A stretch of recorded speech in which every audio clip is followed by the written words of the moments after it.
Bueno, buenos días. Buenos días. Vamos a iniciar con la mesa 1 de lo que son las ponencias del día de hoy. Mi nombre es David Ibarra, yo soy profesor en la sección de Historia de la Cultura de la Escuela de Estudios Generales. Para la actividad que vamos a tener hoy, que nos atrasamos un poquito, es la mesa 1 y vamos a tener la participación de 4 ponentes. Yo los voy a ir presentando en la medida que van pasando. Entonces tenemos en esta primera mesa, vamos a tener la presentación de programa por módulos y guía académica que nos va a presentar Erika Golche Parguil. Erika es doctora en Historia de la Universidad de Costa Rica, es profesora catedrática, es docente de la Escuela de Estudios Generales y de la Escuela de Historia. Ha investigado sobre la historia de las relaciones internacionales, la historia del Imperio Chino, el vocabulario político como construcción simbólica y desde la historia político-cultural el tema del nacionalismo, liberalismo e imagen nacional. Entonces, Erika, tienes 20 minutos para hacer tu presentación. Buenos días a todos. Más que... ¿Ah? ¿Me siento ahí? Sí, sí, para que salga. Ok. Mejor doy la vuelta. Porque me da miedo caerme ahí con todos. Gracias. Buenas tardes, buenos días a todos. Bueno, yo más que una ponencia en sí, yo lo que quiero es traer algo a reflexión, porque cuando estuve leyendo este programa por módulos,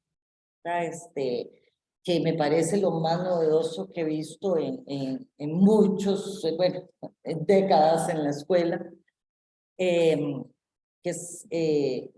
me puse a reflexionar sobre la guía. Y entonces me di cuenta que la guía académica se sigue cuando yo llevé guía, cuando yo era estudiante y entré a la universidad, la guía que yo llevé es exactamente el mismo sistema 40 años después. No ha cambiado, eso no está bien, ¿verdad? Definitivamente. ¿Cómo puede ser que en 40 años no se haya reformado, de alguna manera se haya mejorado, improvisado? Más bien, ahora que recibimos como las directrices para la guía académica, está todo tan regularizado que es hasta como una camisa de fuerza, ¿verdad? Sí lo sentí. Cualquiera que lee es que viene regularizado todo, ¿verdad? Lo que debemos hacer cada día, cuándo dividir, quién tiene que explicar lo que es un objetivo, pero a la larga, entonces ha sido cada vez peor, más bien. Es decir, cuando yo llevé guía, llegamos a la clase, nos dividieron en grupos, a mí me tocó la profesora de filosofía, todavía me acuerdo hasta el día de hoy, nos guió, y hicimos un proyectillo y ya está. Y hoy seguimos haciendo lo mismo como docentes. No es verdad. O sea, Carolina, cuando vos llegaste, Gabriela, cuando vos llevaste guía, ¿no fue exactamente lo mismo? Bueno, perdona, yo creo que incluso de una universidad. Claro. Nosotros escogimos el tema. ¿Verdad? Los viejos que estamos aquí, no puede ser que de verdad 40 años después no se haya hecho ningún cambio. Más bien se ha ido regularizando como hasta cada minuto de lo que debemos hacer en guía, y eso no es correcto, ¿verdad? Eso no es correcto. Entonces, bueno, viendo esta idea de los módulos que como les digo, me parece tan novedosa, yo creo que la sección de historia, ¿verdad?, puede comenzar a pensar, ¿verdad? Esta misma comisión puede comenzar a reflexionar cómo cambiar la guía académica. Es necesario un cambio. No podemos seguir, es que 40 años haciendo lo mismo. No puede ser, es exactamente lo mismo. Y además se dice que es integrada. Todos sabemos que no funciona de esa manera. Integración solo porque están los 3 profesores en clase. Pero cada uno de nosotros coge nuestro grupo, los trabaja, deja que el otro profesor trabaje a su manera, el otro también, y se acabó, ¿verdad? Ahí se inventa alguna manera de exposición y se acabó, ¿verdad? Esa es la integración. Entonces, realmente no existe integración en el aula, ¿verdad? Tenemos que aceptarlo, ¿verdad? Porque no existe así. Me acuerdo una vez un experimento que hicimos en un aula en que los 3 dijimos, trabajemos de verdad integrados, y los 3 profesores guiábamos a todos los grupos. Ustedes no saben el desastre que se convirtió aquello.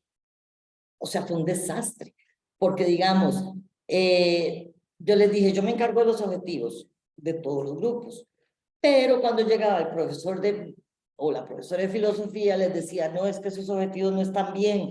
Entonces, aquellos pobres estudiantes no sé cómo sobrevivieron a esa guía y a nuestro propio experimento, ¿verdad? Fuimos culpables por probar algo nuevo y diferente, ¿verdad? Porque las cosas no siempre funcionan. Pero, entonces, viendo esto de guía, yo he tratado de cambiar la guía a mi manera, ¿verdad? Y de mi parte.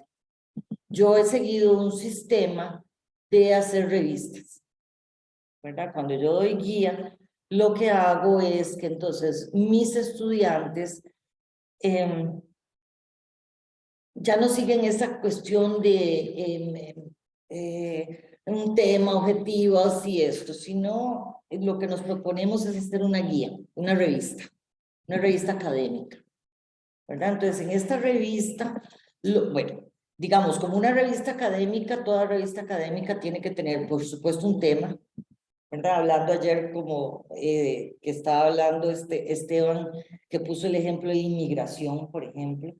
Entonces, digamos que el tema sea la inmigración, ¿verdad? Entonces se hace un objetivo general, un tema, una justificación de la revista, pero lo que sigue, ¿verdad? La parte del marco teórico y el marco conceptual, bueno, el marco teórico conceptual, el estado de la cuestión.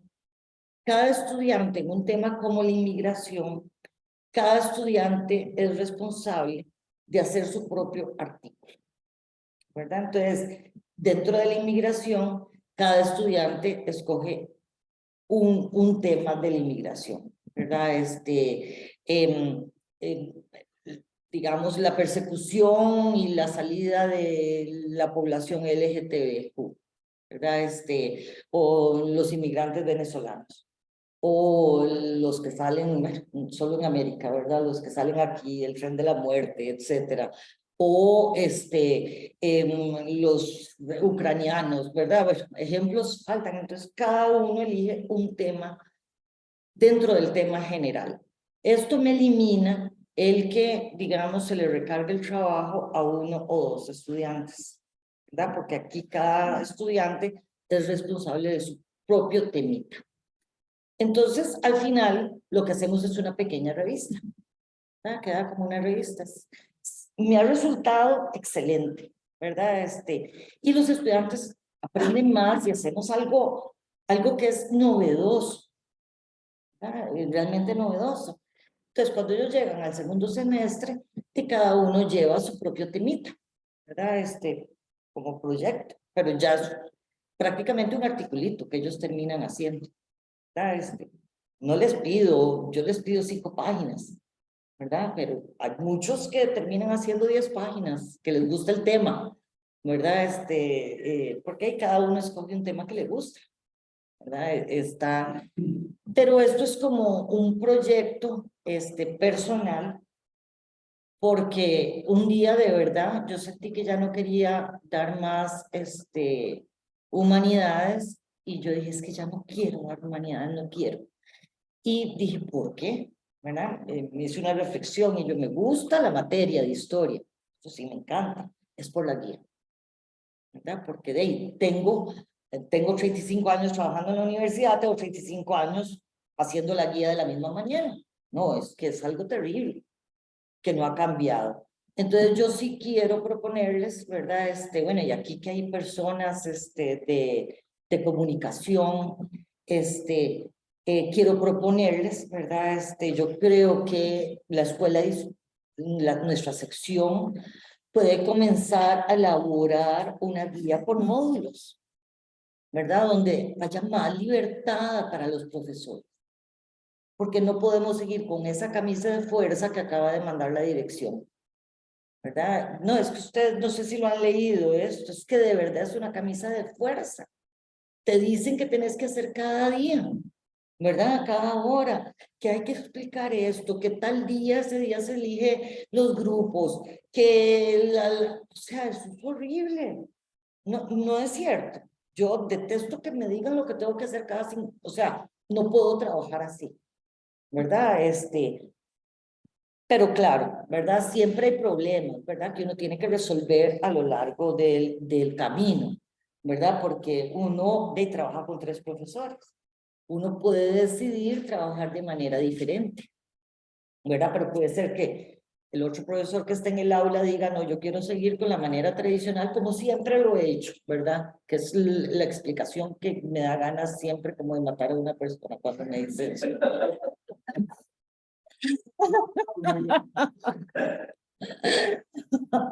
Pero, pero el cambio es necesario. ¿No creen que el cambio es necesario? ¿Verdad? Totalmente. Porque no podemos, es que no es posible que la guía que yo lleve sea la misma que yo estoy ahora. Es que no es posible, eso no es correcto. Pero creo que como la guía no tiene asignada una sección, ¿verdad? De ahí viene el problema, ¿verdad? Que ahí está la guía, más bien estas directrices que se pusieron, yo empecé a pensar que cuando se inventaron esas directrices, fue con Gustavo en el primer gobierno de Gustavo, ¿verdad? ¿Verdad? ¿Cuándo fue que comenzaron como a regularizar todo? Y ahora que acaban de mandar esta, yo dije, solo nos falta decirnos cuándo tenemos que respirar, ¿no? Pero, ¿verdad? Porque eso no es correcto, ¿verdad? Creo que las humanidades siempre han sido dinámicas, ¿verdad? De eso se trata, de que el humanismo sea dinámico y que los estudiantes realmente aprendan. Es decir, ¿cuál es el objetivo de la guía? Que los estudiantes de alguna forma se estandarice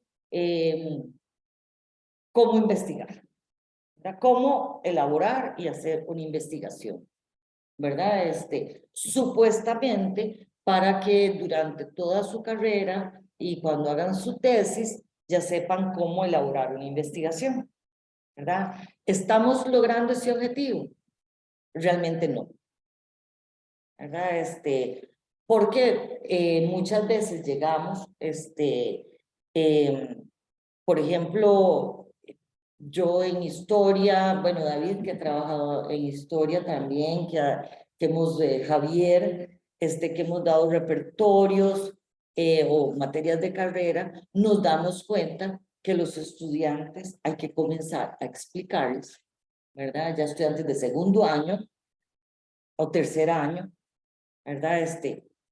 De cómo hacer los objetivos. Entonces no estamos logrando el objetivo real de la guía.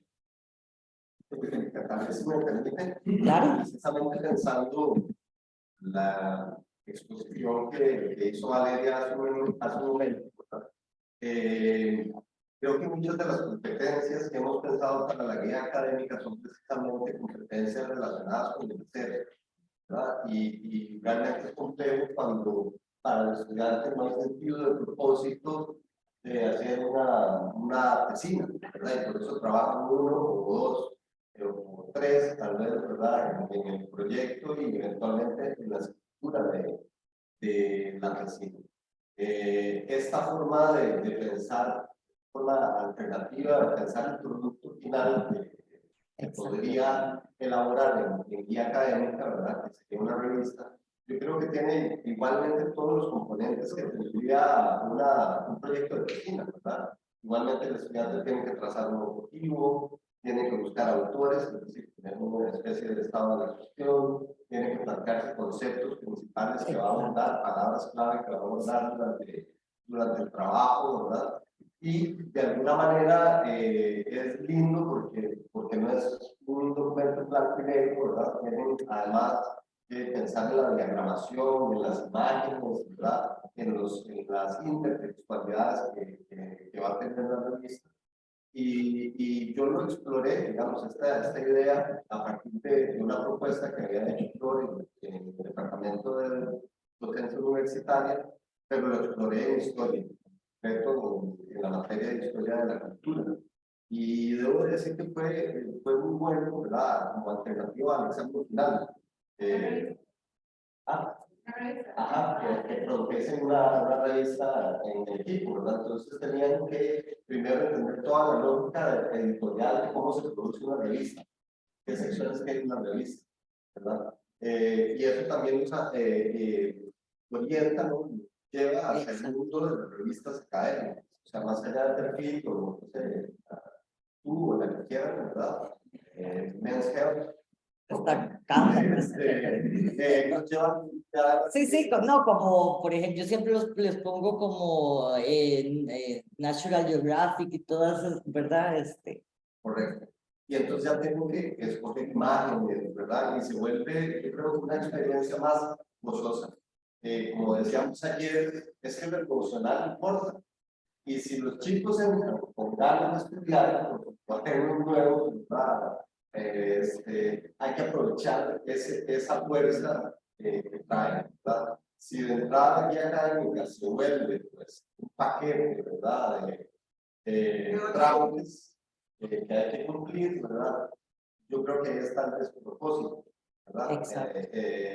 Además descubrí que los chicos a veces pagan, ¿verdad? Para que otras personas elaboren su parte de la resina, ¿verdad?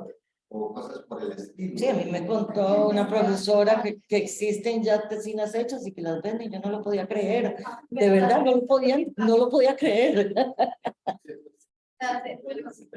Perdón, en la revista también pagan.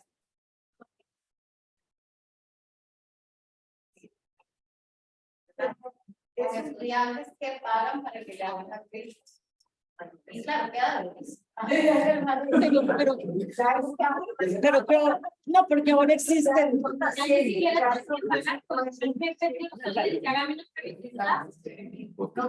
hicimos con periódicos, ahora que estaba hablando de eso. Es interesante, desde el nombre del periódico, que fue una experiencia para los 70 años de la guerra civil del 41. Ajá.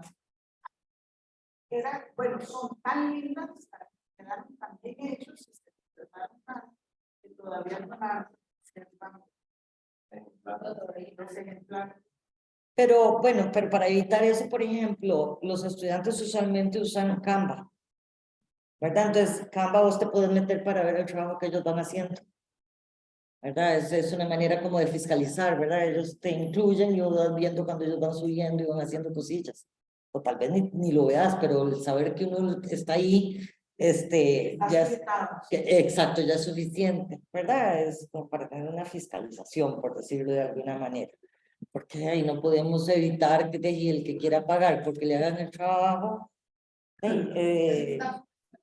¿verdad? Ya no, realmente es como estos que pagan para que les hagan las tesis y todo eso, ¿verdad? Para graduarse de la universidad. Bueno, y también inclusive lo que conversábamos ayer, ¿verdad? Ya estas inteligencias artificiales como ChatGPT ya los ponen también de frente con una, vamos, voy a decir que es un problema, no es un problema, ya eso implica pienso que de alguna manera incluso se puede integrar, ¿verdad?, estas inteligencias artificiales y que el estudiante le diga, bueno, sí, mira, quiero preparar un artículo de esta naturaleza, ¿verdad?, con estas características, y a partir de esa base él puede elaborar su trabajo, ¿no? Decirles, es posible, ¿verdad? No satanizar el uso de este tipo de recursos.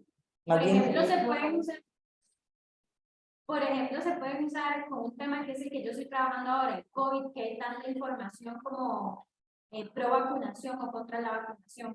Por ejemplo, entonces usted puede decirle a ChatGPT que le organice 2 revistas o 2 artículos a favor de la vacunación y en contra de la vacunación, lo va a hacer, pero ahí tal vez como lo interesante sería no querer evaluar, como hablamos en la mañana, las capacidades en términos de escritura de los estudiantes y no de análisis de argumentos. Entonces, qué sé yo, dividir el grupo y que unos tienen que debatir pro vacunas y otros en contra de las vacunas, a ver cuál argumento tiene como más peso. Yo creo que el tema está siempre preguntarnos, devolviéndonos a lo que hablamos, qué es lo que queremos evaluar, o sea, que nos interese en el proceso, que sepan escribir un artículo sobre X o Y, que puede ser el caso, o que sepan analizar un artículo que ya fue producido para, sí, para extraer argumentos, teoría, fuentes y otras cosas. Entonces depende mucho de qué queramos también evaluar y bueno, por la guía.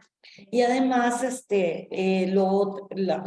la otra dimensión de la guía tradicional, es la exposición, ¿verdad? Y como de todo hay en la viña del Señor, ¿verdad? Tenemos a estos muchachos exponiendo, de ahí hay profesores que pretenden que estos estudiantes estén presentando como una tesis, ¿verdad? Hay una gran crítica a los estudiantes, que es algo que siempre me ha molestado mucho. Digamos, una manera novedosa, ¿verdad? Que he estado leyendo mucho sobre cómo exponer de una manera dinámica, como una técnica que no me acuerdo en estos momentos cómo se llama, se me fue, pero es como estudiantes enseñando a estudiantes. Entonces, digamos, ¿cómo exponer una revista? Sí, bueno, existe que es lo que yo he estado utilizando últimamente, que es como la feria científica en el aula. Ajá, para que los estudiantes no tengan que exponer, ¿verdad? Pararse ahí, exponer, que les da, ¿verdad? Ansiedad y de pronto un profesor los critica y todos caen desmayados y se vomitan en los baños y todo. Porque sí, de todo hay, ¿verdad? Los muchachos entran en ansiedad. Pero esta técnica, digamos, ¿cómo exponer una revista? ¿Verdad? No es fácil. Son varios artículos. Entonces, lo que se hace, es, por ejemplo, se cogen de los grupos, entonces hay un representante de cada grupo, en un grupillo, y se exponen entre ellos, ¿verdad? Hay una exposición, pero como en un pequeño grupo, 5 o 6 personas exponiendo cada uno su artículo. Entonces, vos vas pasando, te sentás, oís una exposición, dos exposiciones, te mueves de grupo, oís otra exposición, y así, pero son los mismos estudiantes exponiéndose a sí mismos. Es una técnica, yo la probé en los seminarios de derechos humanos y les encantó a los estudiantes. Ellos llevan sus presentaciones, las llevan en los teléfonos o en las tabletillas esas que llevan, y entonces llevan la presentación, exponen pero como a su propio grupo de estudiantes, y dentro de estos grupitos, entonces cada quien presenta, ellos mismos se hacen preguntas, se hace un debate real, sí. No, es que no, me parece muy interesante. Es interesante. Tengo una consulta. ¿Eso está grabado o lo están haciendo en vivo? No, lo están haciendo en vivo. Esta, digamos, respuesta tuya, que me parece pero ¿cómo has logrado manejar eso en la guía con colegas de las otras disciplinas? No, no lo he tratado en... Están esperando Ajá. la exposición tradicional. Exacto. Sobre el video. No lo he tratado aquí, lo he hecho en seminarios así, pero digamos por eso es que estoy buscando el cambio. ¿Verdad? Me parece que incluso yo quería decir que podría proponerse a nivel de asamblea, ¿verdad? Que involucra todo, Por supuesto. pero y me parece muy interesante que también considere el cambio necesario. Yo quería también incorporar otro asunto que está relacionado con el poquitito, que no sé si a ustedes les llegó, que llenáramos una encuesta para que el CASE nos ayudara, para que el CASE se encargara de. Entonces, nos pedían la opinión, yo di la opinión de que en lo personal a mí me parece que el CASE puede ayudar mucho, dándole sesiones a los estudiantes de autocontrol y autocontrol.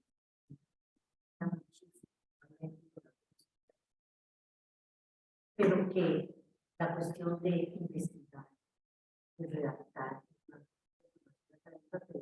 de los docentes, porque una de las cosas que ha ocurrido a nivel institucional es que como ven que a veces las ideas se nos salen de las manos, en opinión de ellas, digamos, era valorar nuestro trabajo. Yo sé que esa no es la intención, pero en el fondo es lo que está ocurriendo.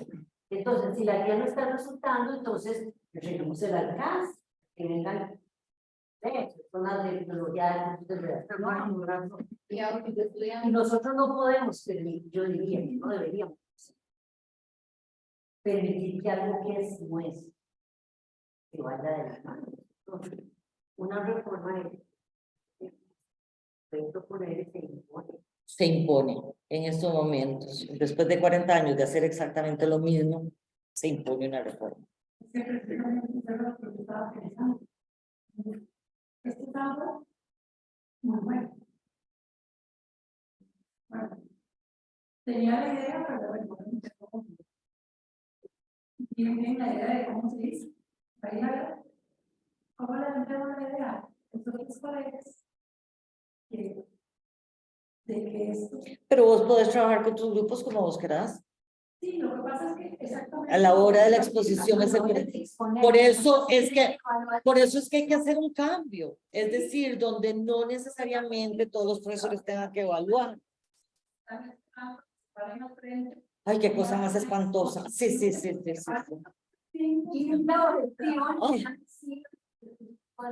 Sí. Pero ya me van a callar, pero vean, yo lo que sí, lo que yo sí, por eso Creo que podemos seguir conversando. Lo que yo más bien les vengo a proponer es que David, Javier, Esteban, Valeria, más que enfocarse en lo que falta, que es el segundo semestre de los módulos, se enfoquen en la guía y hagan una propuesta por módulos de la guía, ¿verdad? Donde para que exista libertad, ¿verdad? Que nos olvidemos totalmente de lo tradicional.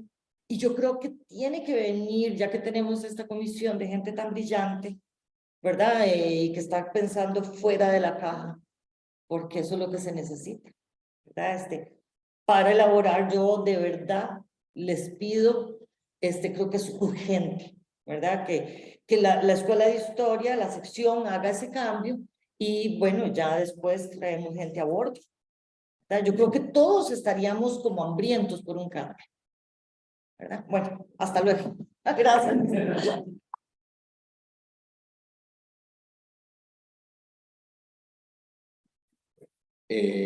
Ahora voy a presentar a Emanuel Mora con lo que él nos va a presentar el día de hoy, que es Museo Didáctico como instrumento pedagógico en la historia de la cultura.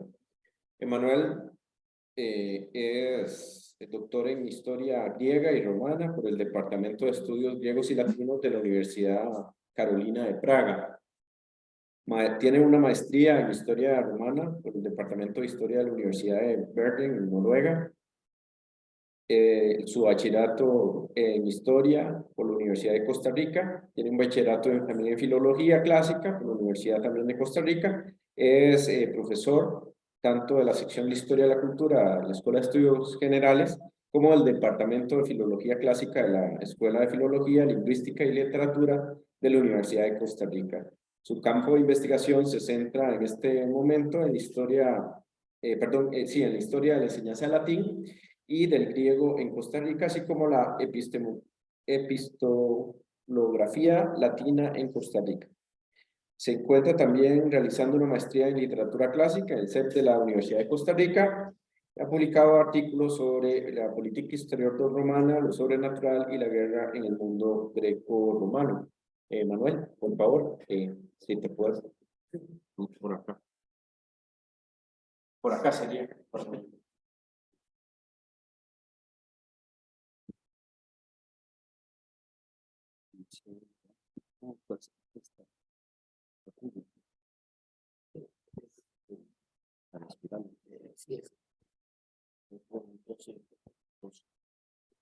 Ahí se puede pasar. Bueno, buenos días.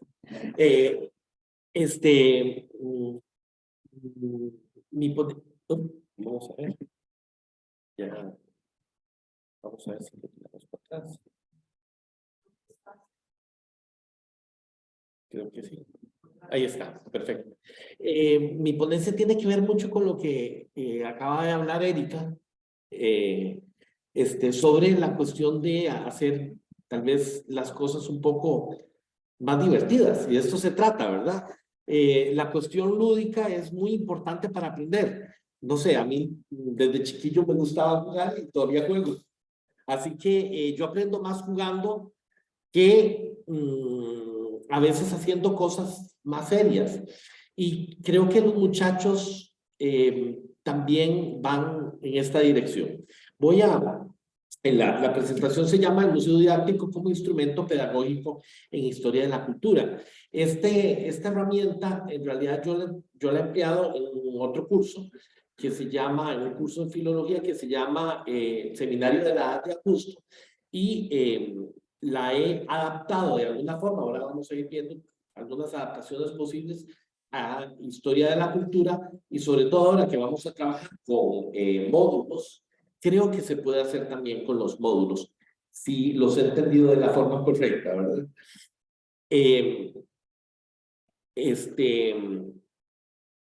Es lo que acabo de decir. Y voy a leer esto, ¿verdad? Dice: la puesta en práctica de la técnica didáctica participativa, denominada técnica de museo, busca realimentar los procesos educativos de aprendizaje. Esta estrategia se aplica en el curso FL 5279, Seminario de Edad de Augusto. Este curso opcional está dirigido a estudiantes de cuarto año de la carrera de Filología Clásica. En este sentido, obviamente hay que pensar que nuestros estudiantes están entrando. Busca familiarizar al estudiante con las múltiples facetas que dieron configuración a la época de Augusto y su crucial importancia en la formación de la Europa occidental. La aplicación de esta técnica permite al estudiante entender el contexto en el que los escritores, tanto latinos como griegos, de este periodo elaboraron sus obras y factores insospechados que influyeron en las mismas. Bueno, todos nos acordamos quién era Augusto, ¿verdad? El Imperio Romano de la época. Justificación. La misión del filólogo clásico es poder no solo traducir y editar los textos, sino también analizar los textos literarios de acuerdo a su contexto cultural e histórico. En esto, obviamente, estamos conectando con lo que es historia de la cultura, o sea, los contextos culturales e históricos.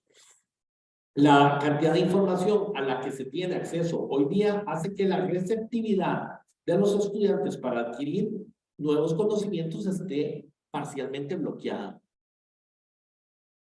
No sé si estarán de acuerdo conmigo, pero es que hay tanta información. Uno se encuentra tanta información por todo lado.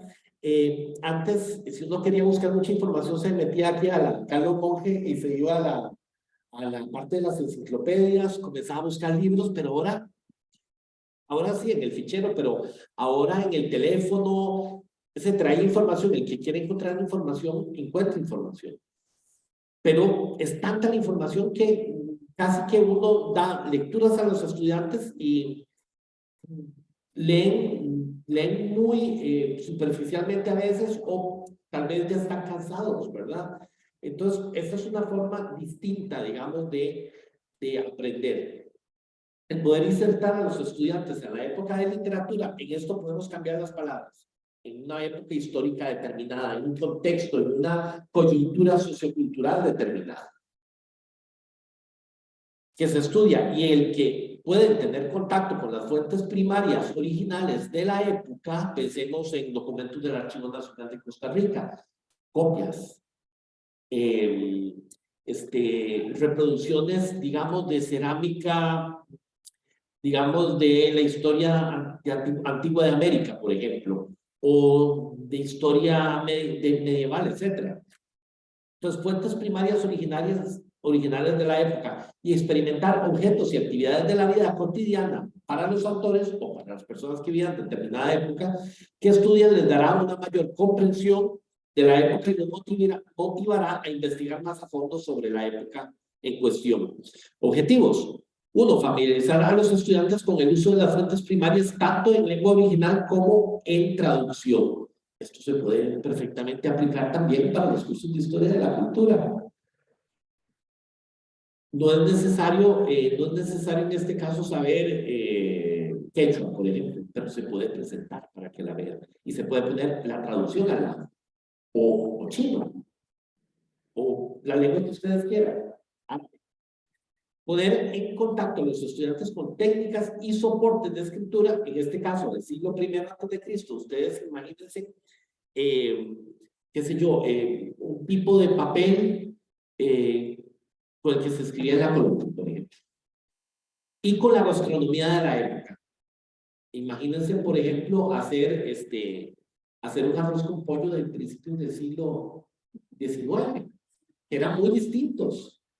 ¿Verdad? No existía, exactamente, no existía ni la salsa Lizano, ni, o sea, es muy interesante, es reconstrucción gastronómica, y por medio de la comida aprendemos muchísimas cosas, ¿verdad? Y los estudiantes les encanta si uno les trae algo, bueno, el problema es que los intoxique uno, pero si uno les trae algo y lo comen. Y uno les explica de dónde viene eso. Por ejemplo, explicar la historia de América Central a través del gallo pinto, de la olla de carne, es fantástico, ¿verdad? En la cocina se aprecian, digamos, los contactos culturales de una forma brutal, ¿verdad? O sea, el ajo viene, bueno, ¿el ajo de dónde viene? ¿De dónde viene la cebolla? La cebolla viene del centro de Asia, el ajo viene de China, ¿verdad? Y son ingredientes, bueno, el tomate, son ingredientes básicos, por ejemplo, de la cocina mediterránea. ¿Por qué? ¿Y por qué el arroz? Y después, ¿el arroz por qué? Se usaba tal vez en España. Y los frijoles, estos frijoles negros eran americanos. ¿Y el culantro por qué se usaba? Se usaba en la cocina medieval europea, tal vez. ¿Y por qué se usa aquí y ya no se usa allá? Hay miles de factores, ¿verdad? La cocina es fantástica, ¿verdad? La gastronomía. Luego, un tercer punto, insertar a los estudiantes de una forma más activa como un mundo lejano en el tiempo. Y eso es lo que tratamos de hacer los historiadores. Llevarlos en una máquina del tiempo.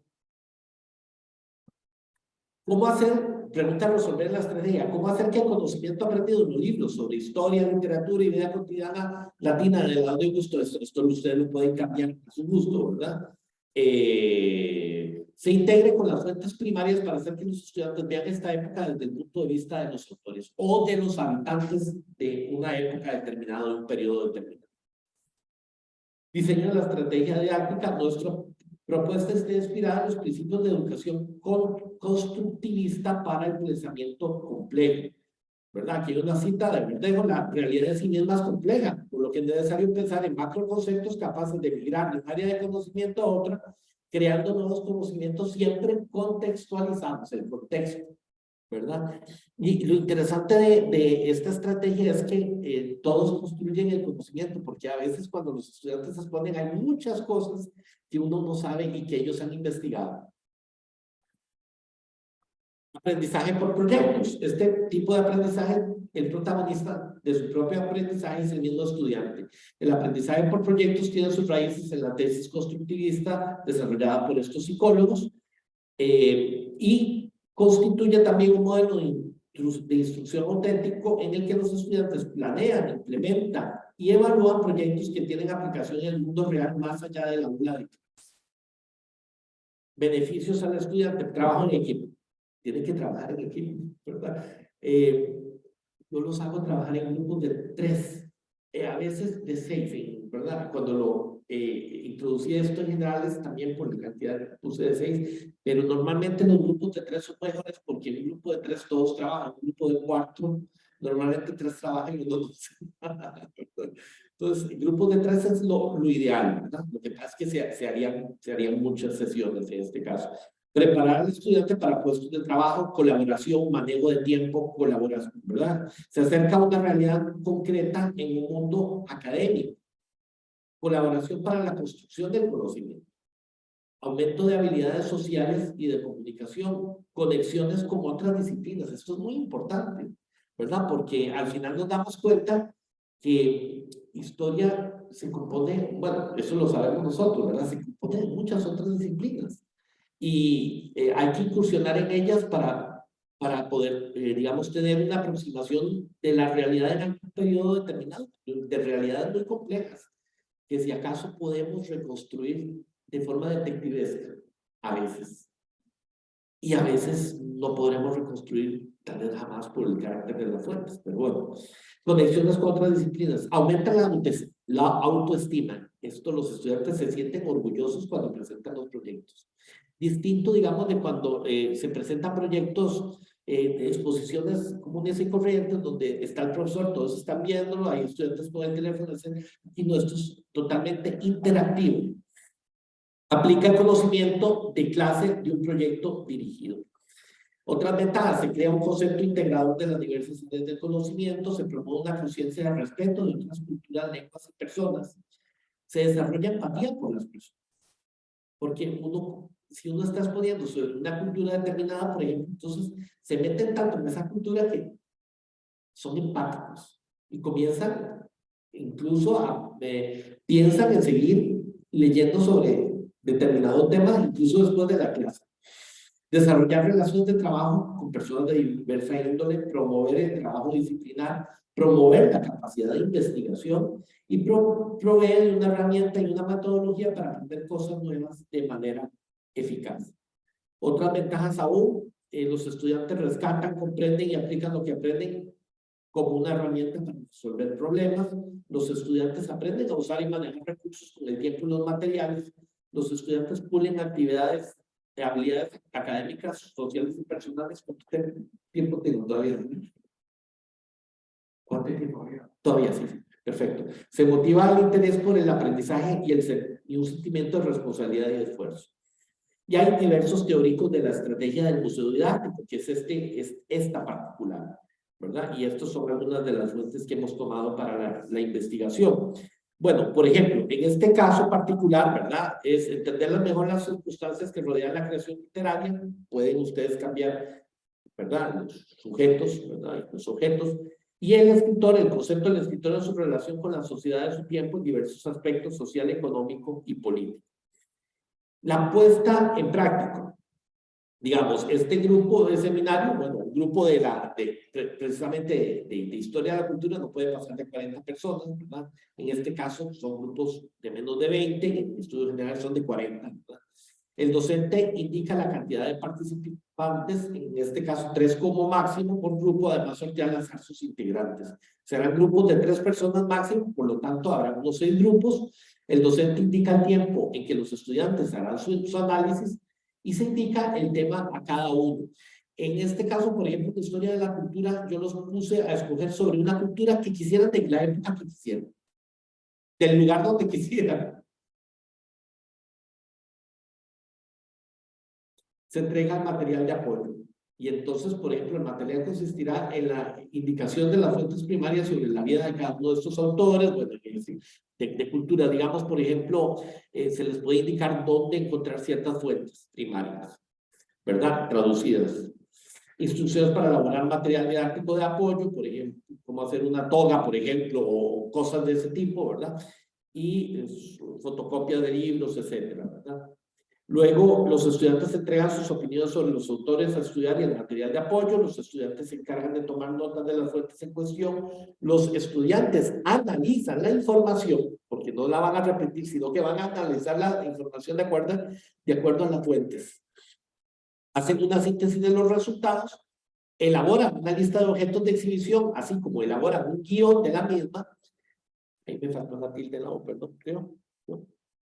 Bueno, perdón. Al desarrollar la actividad de clases, se elaboran carteles donde el estudiante, que se convierte en guía del museo, nos lleva por distintas partes, es como un museo, de hecho, por eso se llama museo didáctico. El estudiante nos lleva por distintas partes del mismo, donde los miembros del grupo nos indican el momento de la vida del autor o de la cultura, etcétera, ¿verdad? La vida pública privada, los momentos más importantes, etcétera, lo que ustedes vayan a pedir en el trabajo. Y se hace un foro sobre el tema a la luz del material en común que comparten los grupos, vida cotidiana o de mentalidad. Y luego, como actividad complementaria, esto es muy interesante, porque se puede hacer también en Historia de la Cultura, se harán en 3 de las 6 sesiones actividades que nos hagan comprender mejor la vida cotidiana. Por ejemplo, en este caso, es una actividad de paleografía romana, se aprenderá a escribir con la caligrafía Livio Augustia sobre un papiro. Pueden imaginarse que sea caligrafía colonial en Costa Rica, perfectamente, sobre papel, una pluma de ganso, en este caso también pero eso se puede conseguir, ¿verdad? Sé dónde conseguirla, ¿verdad? Si necesitan el contacto. ¿Verdad? Y luego se puede traer una actividad de epigrafía romana, se traerá un epigrafista profesional sobre piedra, aprenderemos a hacer trazados, eso es otra posibilidad. Una actividad culinaria, tendremos una conferencia de Skype con un especialista sobre gastronomía mediterránea, o lo que ustedes quieran, uno mismo lo puede hacer, ¿verdad? El tiempo de la actividad del museo propiamente dicha es de 40 minutos, en tanto que el de las actividades complementarias es de 1 hora 50 minutos. Esto puede cambiar totalmente. Y por ejemplo, este es un ejemplo de un papiro, lo iba a traer, pero se me quedó en la casa. Por ejemplo, este es papiro, ustedes pónganle como quieran, ¿verdad? Así puede ser también tablillas de bambú, por ejemplo, China, ¿verdad? Con los palillos, ¿cómo se llaman? Los palos con los que escribían, los palillos, que eran caligráficos, ¿verdad? Básicamente. Depende de la época, ¿verdad? Depende de la cultura. Puede ser escritura, puede ser otras cosas, puede ser arcilla, puede ser hacer algo en arcilla perfectamente. Papel del docente. ¿Qué es lo que hace uno? Bueno, uno presenta la metodología del museo, ayuda a encontrar fuentes históricas y literarias, aclara dudas que se presentan al final, hace correcciones si es del caso, complementa con otra información, califica los trabajos de acuerdo a criterios de presentación del material, uso de las fuentes, contenido, originalidad, es evaluador y moderador, básicamente, pero uno no expone, ellos son los que exponen. Y un cronograma, ¿verdad? Básicamente cómo es que se iba desarrollando esto, ¿verdad? Entonces, por ejemplo, esto es lo que se le da a los estudiantes como una guía. En este caso era con respecto a un autor. Puede ser con respecto, sí, a una cultura determinada, qué comían, qué idioma o qué dialectos hablaban, cuál era su relación con los demás hombres o mujeres en su sociedad, ciudadanos extranjeros esclavos, cuál es su postura política, que leían entretenimientos que reflejan los escritos, ¿verdad? Las obras, las fuentes, que dicen las fuentes al respecto de determinada cultura, etcétera. Son fuentes neutrales. ¿Y qué accesibilidad tiene para nosotros? Son fuentes neutrales, ¿verdad? La neutralidad de las fuentes es casi imposible, ¿verdad? Es decir, a veces le digo a los estudiantes, si pudiéramos reconstruir en el año 3000 la Costa Rica del 2023 y solo nos queda algunos fragmentos del periódico de La Nación y nos queda, no sé, yo qué sé, alguna crónica, tal vez, no sé, libro de historia, tal vez algo, una visión de un historiador sobre la Costa Rica contemporánea. ¿Cómo sería la visión de Costa Rica en el año 3300, digamos? Esa es la cosa, ¿verdad? Realmente la historia es algo subjetivo, ¿verdad? Y es bueno que ellos estén enterados de eso, ¿verdad? Y la valoración de los resultados de estudiantes, la profesor, las instrucciones del profesor fueron claras, porque ellos también se les pasa una evaluación anónima para intentar mejorar el sistema. ¿Cree usted que la actividad enriquece el curso y cómo mejoraría usted esta actividad? ¿Está excelente o no aceptable? Y un minuto, perfecto. Evaluación de resultados fueron claras. Bueno, la mayor parte dijeron que eran aceptables, uno excelentes, ¿verdad? Que hay una evaluación. Si enriquece el curso, pues muchos dijeron que sí les encantó cómo mejorar la actividad, sobre todo en cuestión de tiempo. Algunos cómo se sintieron. Muy interesante este sí voy a leer, uno se siente muy orgulloso con el producto final. Eso es fantástico, porque uno lo ve en la cara de ellos. Y bondades, aquí hay otras limitaciones, hay otras cuestiones, unas conclusiones, ¿verdad? Ahora no vamos a hablar, pero les quiero referencias bibliográficas, aquí son algunos anexos, y les quiero poner alguna foto. Este es otro curso que estoy dando ahora en verano, que se llama el Seminario de la de Augusto. Ellos están hablando, perdón, es el literatura clásica para lenguas modernas. Estoy usando este método también en este curso, que está hablando sobre algunos autores clásicos, pero, ¿verdad? Y con las caras, yo creo que lo dicen todo. Las caras lo dicen todo. Y básicamente, ¿cómo está esto? Y esto es en Historia de la Cultura el pasado semestre, ¿verdad? Imperio Azteca, por ejemplo, y están exponiendo. Está hablando sobre la época, sobre las pinturas rupestres, les llamó la atención el tema, y lo adaptan, digamos, a las lecturas de Harari, que como Miguel también lo uso en el curso. Esto se establece, encantó el tema de Creta, pues ahí está, hasta unos edificios de Minotauro hicieron un juego con un laberinto, había preguntas y respuestas. Y eso es, básicamente. Bueno, muchas gracias, perdón. Muchas gracias. Todo depende que los estudiantes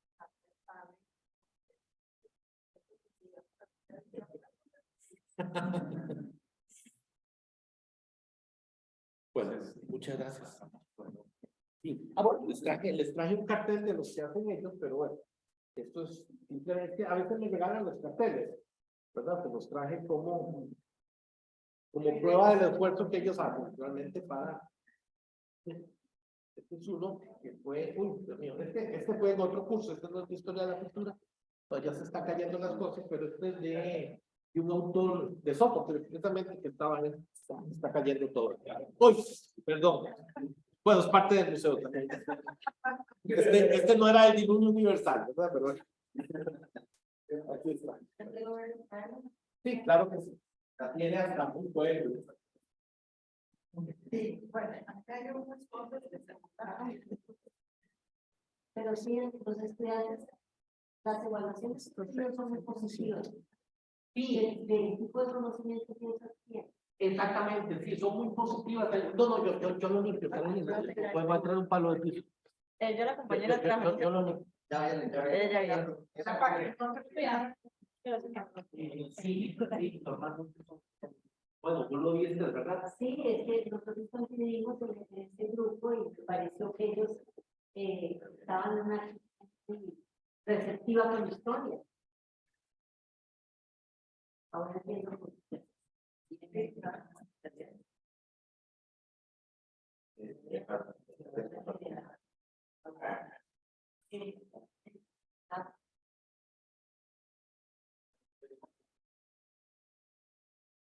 Okay. Seguiríamos ahora con Javier Agüero García. Javier es egresado del programa latinoamericano de doctorado en educación de la UCR. Es magíster en historia también de la UCR y egresado de la licenciatura en docencia de la UNED. Fue coordinador de la sección de historia y geografía de la sede Occidente. Es profesor de la Cátedra de Historia de la Cultura de la Escuela de Estudios Generales de la sede Rodrigo Facio y de la sección de Historia y Geografía del Departamento de Ciencias Sociales de la sede Occidente. Actualmente funge como coordinador de la sección de Historia de la Cultura Javier nos va a presentar lo que es el noticiero como una experiencia pedagógica en el aprendizaje de la historia inmediata. Adelante. Bueno. Gracias.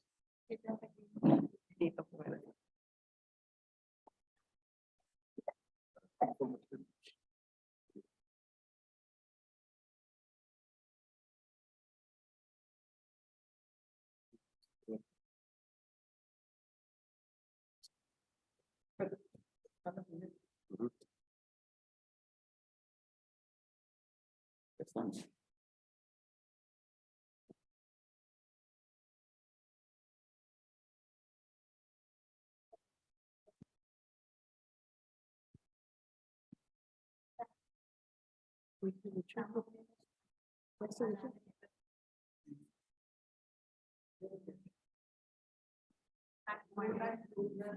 Una lluvia de ideas literal.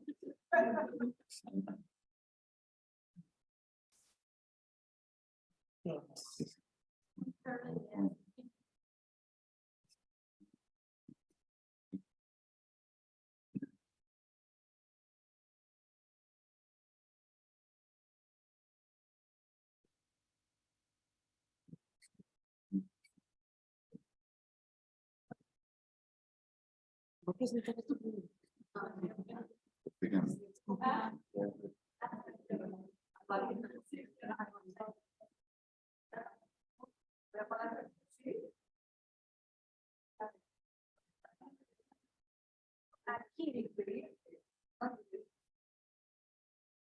¿Cuál? Es que te hay Bueno, muchas gracias. Buenos días.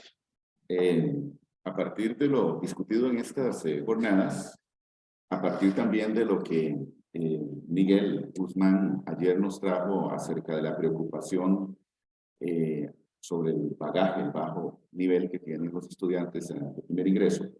Entonces, a partir de ahí, pues se trata un poco de armar varias consideraciones en cuanto a lo que puede ser esto que voy a presentarles del noticiero como una forma de abordaje de la enseñanza de la historia de la cultura. Entonces, vamos a ver si me permite el sistema continuar aquí. Sería el noticiero como experiencia pedagógica en el aprendizaje de la historia reciente. Esto, de alguna forma, es una presentación que se basa en lo que realizamos durante el periodo de pandemia, concretamente para el primer ciclo del año pasado. Entonces, invocar la pandemia pues siempre se convierte en un aspecto, pues como mencionaba Valeria ahora, pues siempre que sugiere algo, ¿no? Para bien o para mal. Hay gente que sale muerta de risa hablando de la pandemia y otros con mucho dolor. Dependerá mucho de lo que pudo haber significado esa situación. Entonces, lo que se trató de hacer fue estimular a los estudiantes para que pudieran presentar un producto que se pudiera construir en el curso, un poco bajo la lógica de Manuel, y al mismo tiempo era una actividad como de cierre. Entonces, por eso mismo tiene pues elementos de la pedagogía crítica, en el sentido de que lo que interesa no es solamente el saber por el saber, sino pues también el saber hacer y también el cuestionarnos lo que sabemos o también lo que nosotros leemos. Entonces, por ahí la pedagogía crítica pues tiene su cabida dentro de ese proceso. Y ahí pues la figura de Freire pues es básica. También dentro de una visión tal vez un poco más de lo que es la pedagogía misma, el aporte de Vygotsky, que es la zona de aprendizaje próximo, también es importante, en el sentido de que siempre no se evoca aquello que es el aprendizaje como un fenómeno social, ¿verdad? El papel de la escuela y demás implicaciones que hay sobre eso, pero en este caso es el papel de la universidad y el papel también de las humanidades. Entonces, definitivamente, dentro de esa práctica educativa, que supone el ejercicio de la enseñanza de la historia, entonces, desde luego, la figura de Vygotsky es básica aquí. Vale la pena también tomar en cuenta que el interés de esta pedagogía crítica y de la zona de aprendizaje próximo de Vygotsky También cobra interés en lo que se refiere específicamente a la relación que se puede establecer entre el pasado y el presente. Y de esta manera, tal vez el aporte de Pierre Vilar es fundamental, ¿verdad? También, pues, los que leímos en algún momento a Mark Bloch en Introducción a la Historia, cuando decía, papá, ¿y para qué sirve la historia? ¿Verdad? La pregunta de la hija a su señor padre. Entonces, en ese sentido, siempre cuando hablamos de la relación pasado-presente, es una forma que al principio del curso, cuando se habla incluso de las humanidades, de los humanismos, de la historia como disciplina, eso siempre se aborda en el curso de humanidades. Pero en este caso, como es una actividad de cierre, en realidad pues queda también patente, no solamente como concepto, sino como una práctica, que es lo que se espera como un momento de salida del estudiante. Y desde luego, pues aquí una última parte que quería tratar en esta presentación es desde luego el papel de la historia reciente y el peso del siglo XX. En ese sentido, el programa de humanidades, por lo menos en la primera parte, reconoce ese recuento del siglo XX, pero no como un recuento hecho por hecho de lo que sucedió durante ese siglo, pero sí elementos que son fundamentales para reconocer que mucho de lo que nosotros tenemos hoy, para bien o para mal, pues fue construido en el siglo XX. Con algunas observaciones que habría que hacer, algunas acotaciones, tal vez dos se puedan derivar del texto de Hobsbawm, de Historia del siglo XX, cuando dice en la introducción que a la gente de edad promedio de hace 30 años, ahí siempre hay que hacer esa salvedad, gente de edad promedio de hace 30 años, ahora tendría otra edad, ¿verdad? Cuando uno comienza a sumar ahí, sobran años, o sobra gente, o sobra algo, ¿verdad? Falta algo también, depende de cómo estemos. Pero bueno, gente de edad promedio de hace 30 años, decía Eric Hobsbawm que no le importaba mucho la historia, y eso es lo que dice él al inicio del texto. Y él lo menciona a partir de una visita sorpresiva que hace François Mitterrand, cuando se desplaza a los Balcanes y ningún medio de comunicación, ahí le lanzo un poco al periodismo científico que siempre nos ha rodeado, ¿verdad?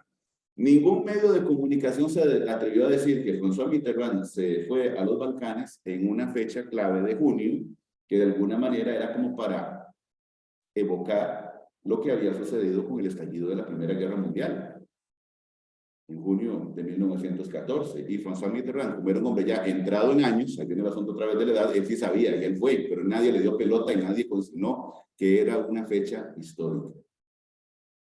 Primera acotación. Una segunda acotación es cuando Hobsbawm nos dice la final del texto, que en realidad mucho de lo que se construyó en el siglo XX, o mucho de lo que se destruyó en el siglo XX, pues va a pasar como una factura al siglo siguiente. Y eso que Hobsbawm escribió ese texto en 1991-94 con él. Eso quiere decir entonces que hay un peso del siglo XX. Tony Judt, un historiador que murió tempranamente, nos dice en este texto sobre el olvidado siglo XX, eso, ¿verdad? Que en realidad estamos entrando en una etapa, como en una fase gris, en donde hemos renunciado a conocer el pasado. Entonces, todo es inédito, todo es nuevo, ¿verdad? Eso lo vimos en la pandemia, ¿verdad? Todo era algo único en su especie, y en ese sentido estábamos como ya preparados como para los últimos tiempos, dado lo que había sucedido, ¿verdad? En ese sentido, eso es interesante, me parece bien, de ser analizado bajo aquella figura incluso del gran miedo, ¿verdad? Que eso la historiografía francesa lo trató durante muchos años. Bueno, pero entonces, cuando nosotros tomamos en cuenta lo de Eric Hobsbawm y lo de Judt, en realidad lo que vamos a tener es esto que no se ve, ¿verdad? Por eso voy a pedir a Erika que me pueda ampliar esto con el Word. ¿Se nos fue Erika? Porque entonces a partir de aquí están las instrucciones que dimos para que los estudiantes pudieran hacer el noticiero. Y ese noticiero, para adelantar de una vez lo que estamos haciendo, es una parte de cómo se segmentó el examen final del 40% que ahora conversábamos de eso. Si el 40%, como es en pandemia, en la virtualidad o durante el trabajo remoto, y lo que nosotros tenemos es cómo podemos nosotros desagregar esa nota. Entonces, lo que se hizo fue sugerirles a ellos por mutuo acuerdo, en aquel momento se hicieron hasta votaciones en Zoom, había que hacerlo de esa manera, porque si alguien se sentía, por ejemplo, agredido en su intimidad o flagelado en sus emociones más íntimas, de que quería hacer el examen de 40%, como es el programa, se le aplicaba el examen de 40%. Pero bueno, dichosamente no tuvimos que hacer eso, ¿verdad? Porque eso hay que preguntarlo. Porque si no, hay gente que dice que no, que él estaba preparado, que la motivación extrema de esa persona era hacer el examen por 40%. Entonces, bueno, mientras tanto yo estoy aquí con otras emociones porque no pudimos ampliar esto. ¿Ya está ampliado? Bueno, están. Podemos abrir el Word. ¿Y cómo hago para abrirlo? No, yo lo tengo en Word, pero lo tengo por aparte. Lo tengo en otro. Bueno, pero ahí lo vamos a ver. Lo importante, eso no era un PDF, no era un Word, creo. Bueno, aquí están los temas, ¿verdad? Los temas. Y ahí está el fascículo de Carolina, ¿verdad? El fascículo también del compañero de apellido Moya, pues yo no sé si se me olvida, Sergio Moya. Sí, y también unas cifras del Banco Mundial, porque el Banco Mundial no solamente regaña a los países cuando se portan mal, ¿verdad? También generan estadísticas.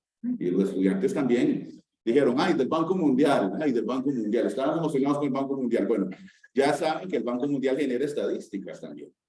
Entonces aquí lo que hicimos fue que con base en esos temas y con la bibliografía que habíamos leído en el curso, entonces se convierte en ese diálogo pasado-presente, una historia inmediata, porque no es una historia así llena de ácaros, ¿verdad? Que hay que adaptar con carbono 14, ¿verdad? De Manuel. Veo a Manuel porque Manuel nos trajo otras cosas del pasado más pasado.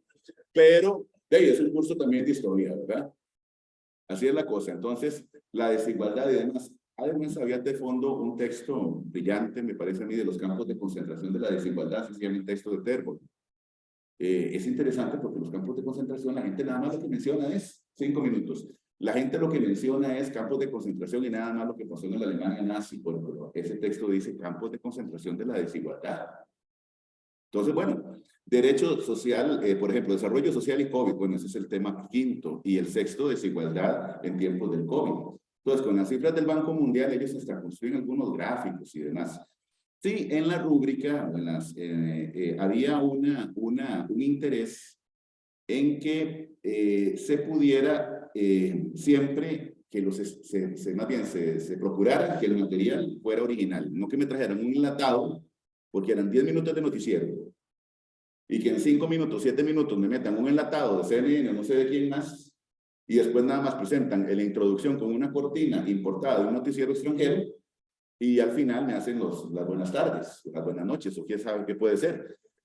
Y entonces se la ponen, ¿no? Y sale la gente sonriente después de presentar una guerra o desigualdad o hambrunas, todo lo que uno ve en los medios de comunicación. Entonces, no, ¿verdad? Lo que se quiso era que siempre la gente pudiera presentar eso. Bueno, aquí tengo, digamos, una fotografía, pero también tengo una parte de un video que si quieren lo podemos presentar un momentito, pero no sé cómo estamos de tiempo. Dice que se ha detectado que la función de compartir pantallas porque la pantalla compartida está cerrada. Dice aquí. Bueno, no sé, alguna pregunta. Si quieren ponemos el video un momentito para que ustedes más o menos lo puedan ver. 2 minutitos. Le da miedo. Yo sé si nos convirtió en una persona temerosa. Ya soy una persona temerosa. Esto no está entre mis competencias. A ver, no me... Es que hay que abrirlo. Sí, es que ocupamos como una pantalla que tenga diferentes pantallas. Ajá, sí, así como la Ajá, sí. Como... compartir un link que está en la pantalla. Sí, un link está aquí. Vamos a ver si lo podemos ver aquí al final. A ver qué tan rígido es esto. Vamos a ver. ¿Se podrá? No lo hace. Está como imagen. Ver el video. Yo en la casa trabajo con teclado, con mouse, con la compu y con un monitor grande a la par de mi computadora. Entonces ya como que en la compu así me siento como en un teléfono. Bueno. El enlace está puesto como imagen. Pero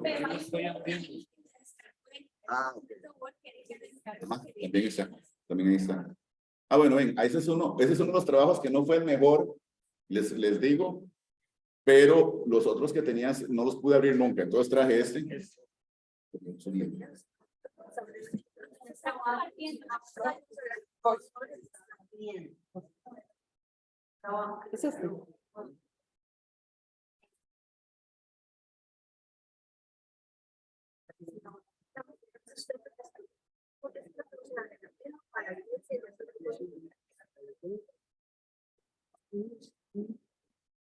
¿Alguien quién es el autor? Un autor de apellido Fairborn. Fairborn. Yo te mando el enlace. Está bien.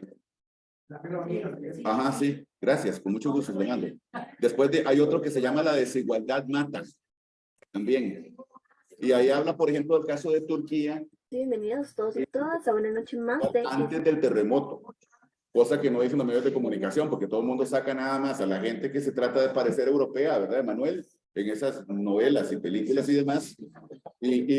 Pero la parte asiática y más del este y del sur, nada.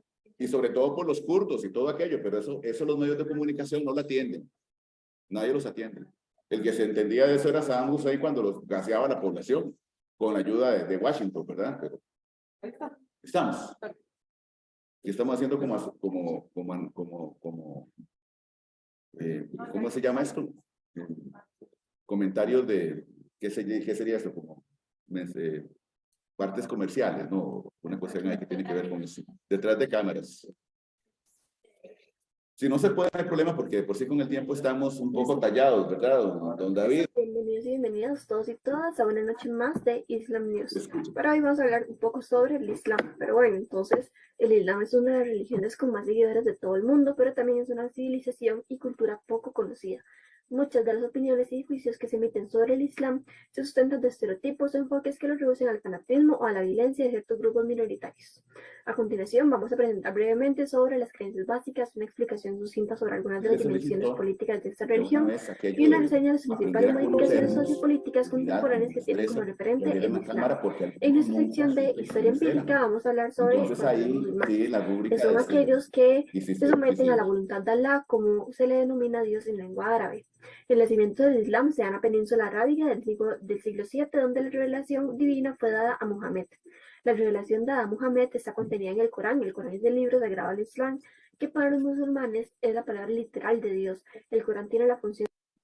Bueno, aquí podemos saltar. Fue necesario encontrarle un reemplazo. Sin embargo, las corrientes actuales del Islam, o sea, los suníes y chiitas, tienen opiniones muy diferentes.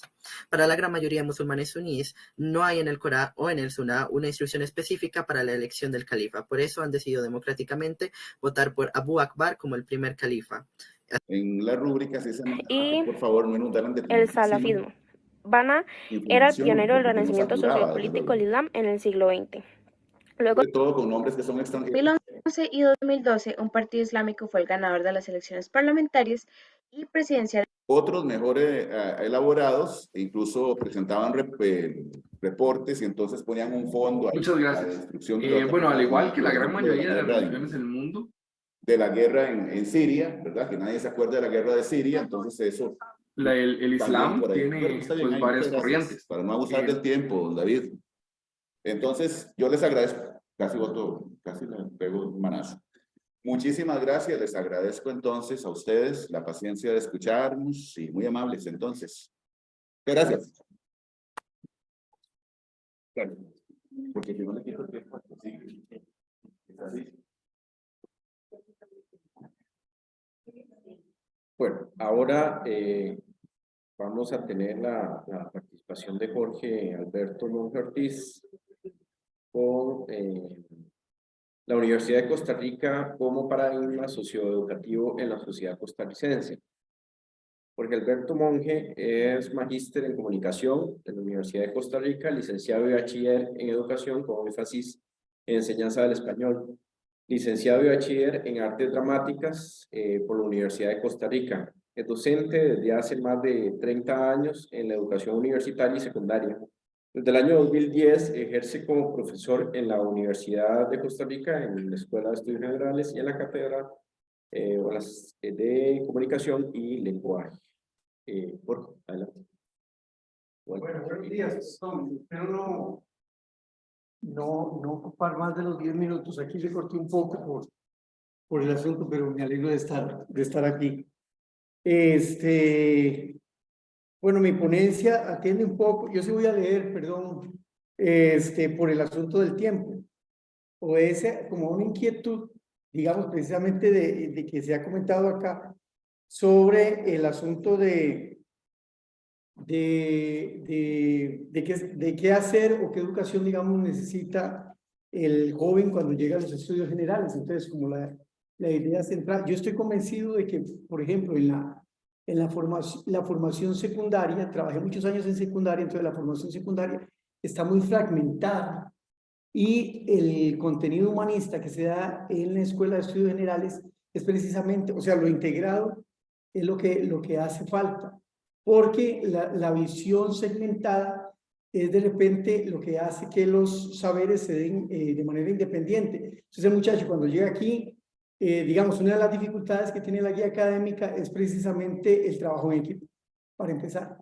Y el trabajo en equipo es el que se ocupa, digamos, ahora en el siglo XXI, porque si no hay como esas habilidades blandas, hablando del asunto de las capacidades, pues es bastante difícil, aunque usted tenga una formación académica excelente, sí es una dificultad, digamos, si el muchacho no se prepara como a la relación, digamos, con los compañeros y al trabajo en equipo.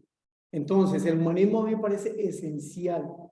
Entonces, la ponencia sí tiene algunas citas a Yuval Noah Harari, a Martha Nussbaum, que trabaja como en ese campo, porque a mí sí me parece fundamental. Incluso pongo la palabra ahí paradigma, aludiendo como a un modelo, ¿verdad? Como a una sugerencia de lo que se podría aplicar en la educación costarricense en general, porque como decimos nosotros, cada uno echa para su saco, y ese es el problema.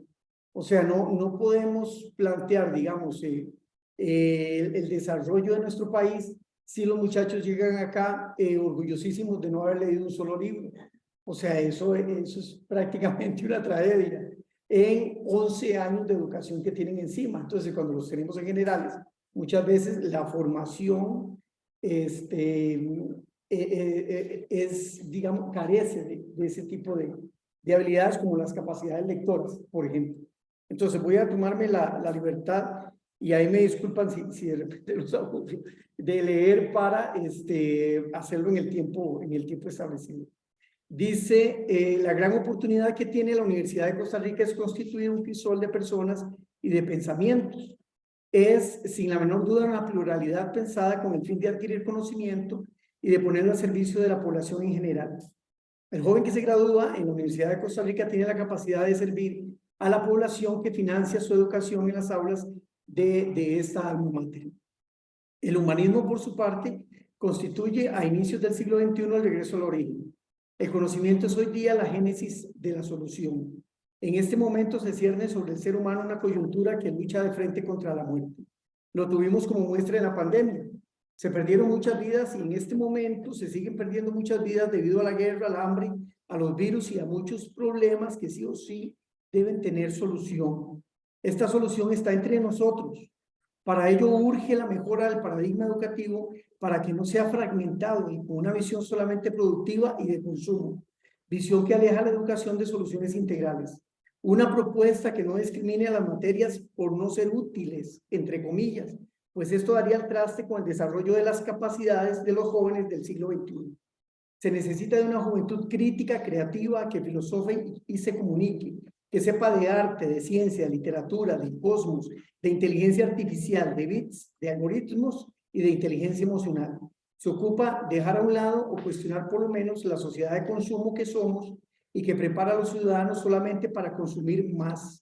Se necesita de un pensamiento nuevo e integral con el objetivo de no caer en la crisis de la democracia a partir de la crisis de pensamiento e integralidad, tal y como lo cita Nussbaum. No sé si aquí puedo abrir la presentación. ¿Está acá o no sé? Es la cita de Nussbaum para poder, si quieres la voy haciendo.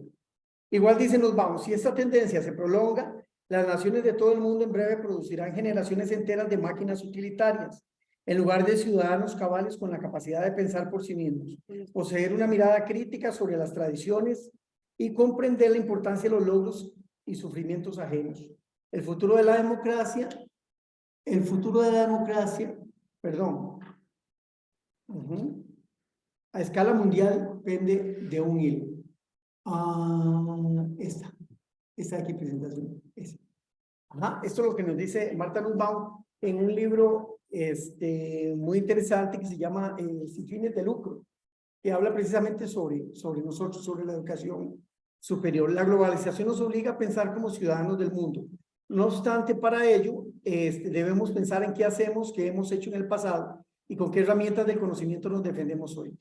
Uno de los ejes fundamentales de las inquietudes actuales es la educación como guía de las nuevas generaciones con las que podemos salir adelante o quedarnos estancados viendo cómo el progreso llega a otras latitudes. Es por ello que la educación sigue siendo el eje de discusión por parte de todas las universidades del mundo.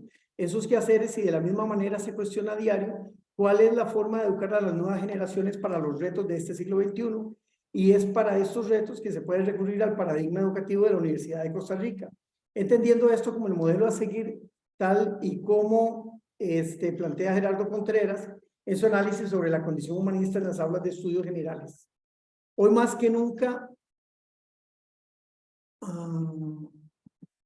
no sé si está por acá, ahí está. Hoy más que nunca humanista es aquel ser humano libre y reflexivo, capaz de criticar su entorno y capaz de autocrítica, aunque no sea precisamente un erudito, ¿verdad? No hay problema con eso, ni domine todas las disciplinas consideradas humanistas. Esto es particularmente necesario en una sociedad como la nuestra que se quiere civilista y democrática. La inquietud del humanismo en relación con la formación profesional se centra en un solo eje de sentido: cómo hacer un mundo mejor. Por supuesto, esto implica lo equitativo, lo epistemológico, la historia, la filosofía y, por supuesto, la comunicación.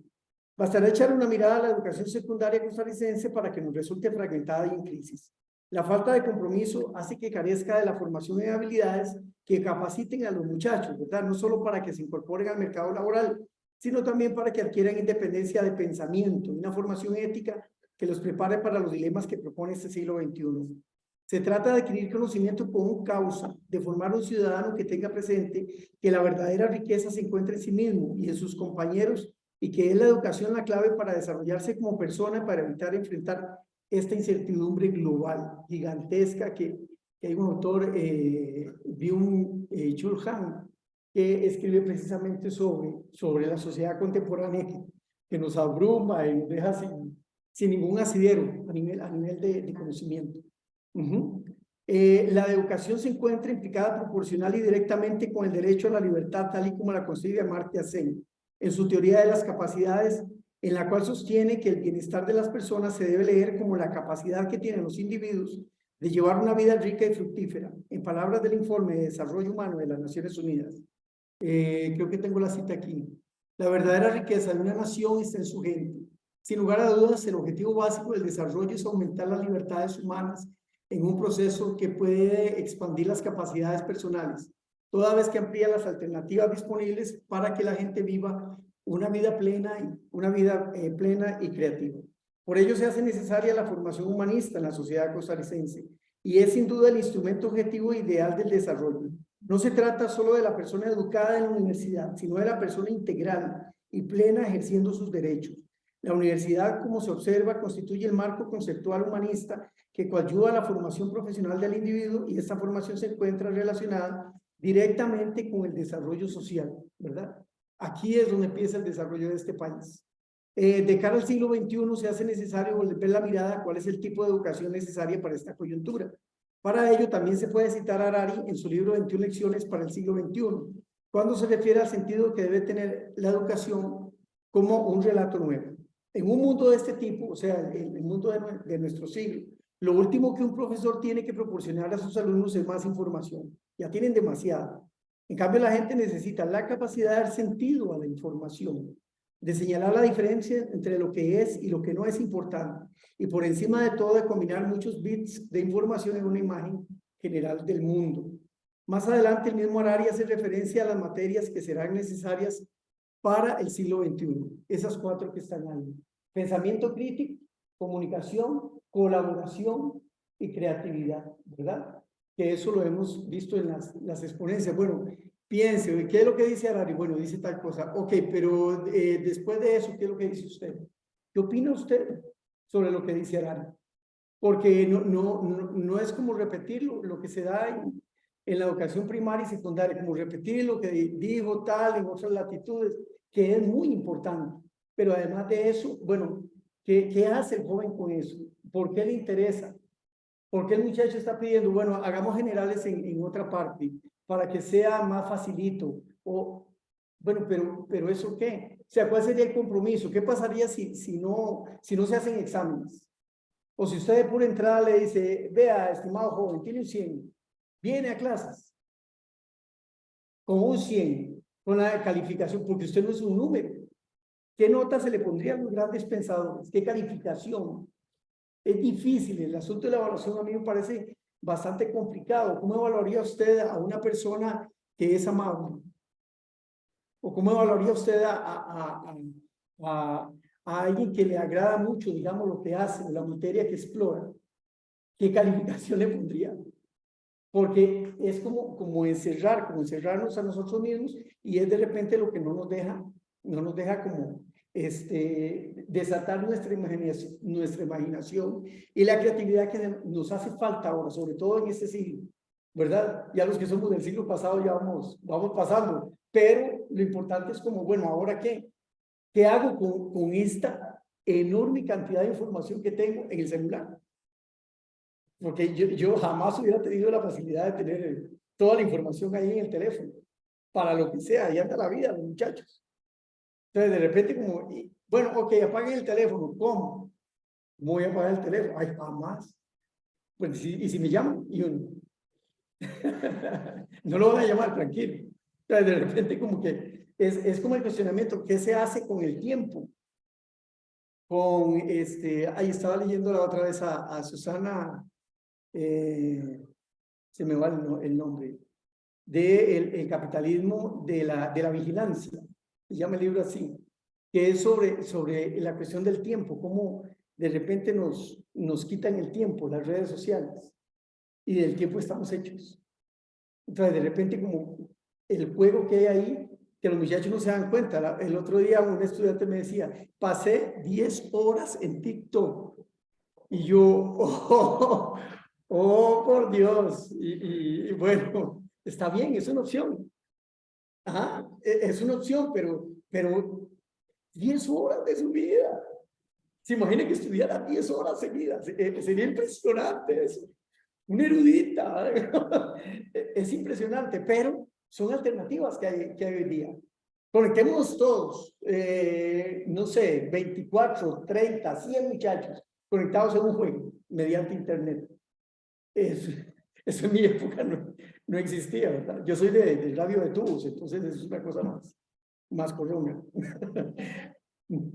Tubos, que se prendía el radio, digamos, usted le daba la perilla así y encendía todos los transistores y todo. Era lindísimo. Y era un radio así, un radio gigante. Tenía solo AM. No había. Ya yo creo, no sé si existe. Bueno, de cara al siglo XXI se hace necesario volver la mirada a cuál es el tipo de educación necesaria para esta coyuntura. Bueno, ya les dije la cita de Harari. Dice Harari, pensamiento crítico, comunicación, colaboración y creatividad.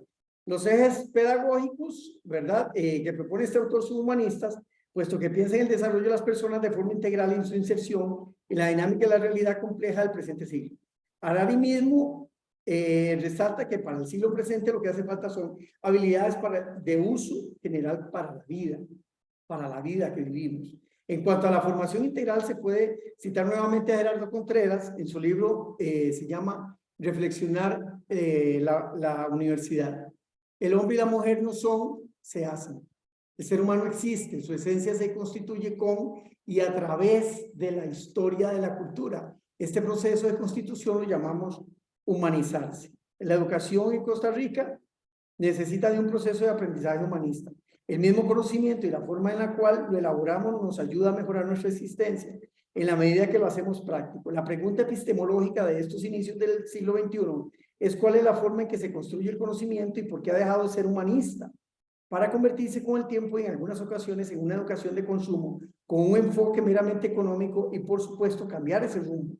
Es el crisol de las humanidades como encuentro de saberes el enlace entre el conocimiento básico que se brinda en los 4 ciclos de educación primaria y secundaria que tienen los jóvenes que recién ingresan a la universidad y la universidad misma. La Escuela de Estudios Generales constituye la puerta al conocimiento integral necesario para las necesidades que demanda el siglo XXI. El humanismo es la clave. Listo, eso era lo que quería compartir. Muchas gracias. Gracias por la paciencia.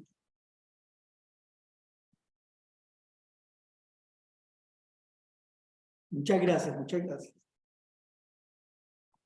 Le agradezco a Jorge por el tiempo, para que justamente terminó en el tiempo justo.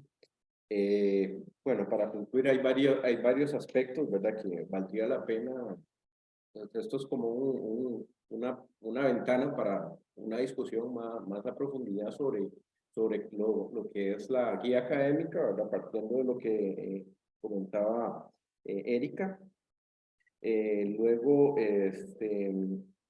también las otras propuestas que tanto Emanuel como Javier, de didácticas, ¿verdad?, aplicándolas al curso de Historia de la Cultura, pero incluso también se pueda pensar en algo más creativo, incluso tomando en cuenta lo que nos comentaba ayer Luis, ¿verdad?, sobre lo que es la didáctica transmedial, ¿verdad?, que podríamos hacer uso de lo que es una revista transmedia, ¿verdad?, y proponer a los estudiantes no solamente escribir un artículo, sino más bien producir un podcast, por ejemplo, o un video, ¿verdad?, sobre determinados temas, ¿verdad? Y eso puede ser, ¿por qué no aplicado a la guía académica, verdad? Eso es una posibilidad también de discutirlo, y me parece que esto se presta para hablar más sobre el tema y para proponer algo también.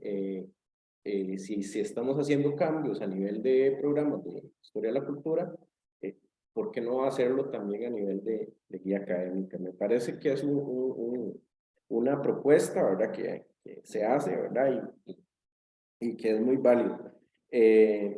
Y luego lo que nos propone Jorge, ¿verdad?, del humanismo, lo que busca darle un sentido, ¿verdad?, a lo que es el humanismo, y también la importancia de seleccionar, ¿verdad?, dentro de toda la inundación de información que nosotros tenemos, seleccionar qué es lo importante, qué es lo para los estudiantes, para los jóvenes que vienen de toda esa inundación de información, qué es lo valioso, qué es lo que se puede rescatar, y tener ese sentido de crítica, ¿verdad?, de poder diferenciar qué es lo útil para ellos y lo que se tendría que desechar. Bueno, por ahora quedaríamos por acá, y seguimos a la 1 de la tarde con la siguiente, que es las conferencias, ¿verdad? Sí. No, nada más venir a descubrir me parece que una de las diferencias metodológicas de la sección de historia con el resto de las secciones de la Escuela de Estudios Generales es justamente el hecho que mencionaba al inicio, de que la carrera de historia pasó a ser una carrera con la metodología por competencias. Y desde Enríquez, historia se convirtió en una disciplina que se enseña por competencias. Yo creo que eso ha generado una serie de metodologías distintas en la sección de historia, ¿no?, que tiende más hacia lo interactivo, y que a mí me parece muy necesario y muy importante para toda la escuela. Entonces, desde esa diferencia que ustedes tienen como sección, me parece que podrían de alguna manera tomar el liderazgo en cuanto a la propuesta de una modificación de la guía académica que se extienda a todas las, bueno, a las disciplinas del país. Nada más. Provecho. Bueno, efectivamente, vamos a dar un receso a la 1 de la tarde. Va a estar el compañero, el profesor García, acompañándonos en la presentación de un libro que había sido editado por TRIL, en inglés, y Claxon lo ha traducido al español, muy interesante, sobre el Marx en el espacio-tiempo, y después de eso, con una siguiente vez ya de conferencias, bueno, vamos a esperar a don Gabriel Macaña y a Gerrit Manstein, que precisamente les van a dar una reflexión sobre la historia de la cultura, como uno de los ejes de la escuela de estudios liberales, ¿verdad? Así que, bueno, nos vemos a la 1, probablemente creo que almorzamos en media hora.